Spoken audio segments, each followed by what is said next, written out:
So I'll be showing you how to change the ringtone on your Pixel 8 or Pixel 8 Pro.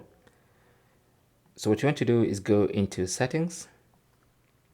On the main settings page, go to sound and vibration, tap on that, and then scroll down to phone ringtone, tap on that, and here you have different categories with different ringtones that you can choose from. So this category has 14 ringtones, this one has 12, this one has 10, this one has 12, 12, 13. There's so many ringtones on your Pixel, and you should find one to change to at least. Okay, now your default ringtone, the one that's currently set, is going to be up here.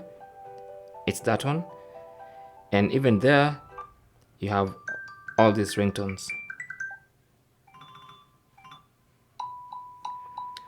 So what you need to do is pick a ringtone from any of these categories, select it, and then tap on save in the top right corner. Okay, so always remember to tap on that save button, and that's going to be your new ringtone, and you can see the name of that ringtone right at the bottom there. Okay, you can come at any time and change the ringtone. Thanks for watching. Comments and questions down below, and good luck.